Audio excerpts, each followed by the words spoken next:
अस्सलाम वालेकुम। कैसे हैं आप सब? उम्मीद है कि सब खैरियत से होंगे।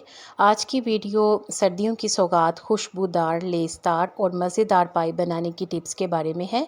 छोटी सी वीडियो है, पूरा लाजमी सुने। खुश जायका, लजीज और लेसदार शोरबे वाले पाई बनाने के लिए इस बात को यकीनी बनाएं कि पायों को खूब अच्छी तरह से धो लिया जाए। बेहतरीन और मज़ेदार पाई पकाने के लिए ज़रूरी नहीं है कि आप सिर्फ भेड़ के पाई इस्तेमाल करें। इस शानदार डिश की तैयारी के लिए गाय, भैंस या बकरे के पाए भी इस्तेमाल किए जा सकते हैं।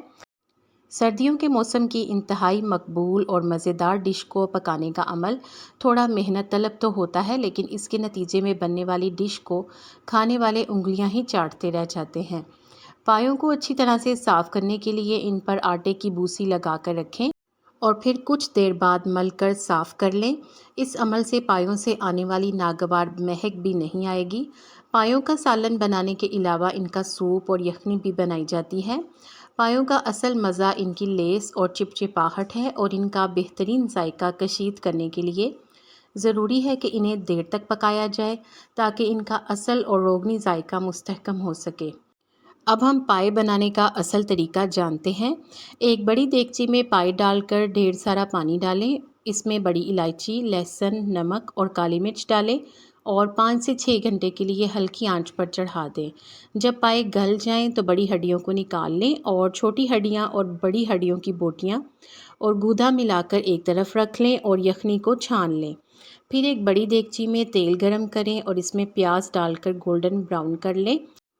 जब प्याज गोल्डन ब्राउन हो जाए तो इसे किसी अखबार पर फैला दें और हाथ से कुचल लें।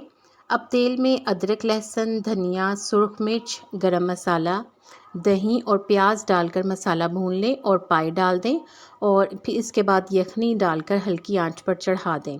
याद रहे कि जितनी ज़्यादा हल्की आंच होगी इतने ही पाए मज़ेदार बनेंगे।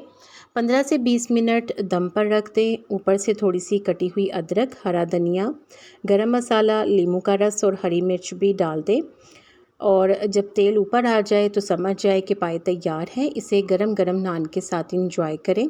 उम्मीद करती हूँ कि आपने वीडियो को लाइक कर दिया होगा और अगर आपने अभी तक चैनल को सब्सक्राइब नहीं किया तो सब्सक्राइब करके घंटी का बटन भी ज़रूर प्रेस कर दें। वीडियो को देखने का बेहद शुक्रिया। जज़ाकल्लाह।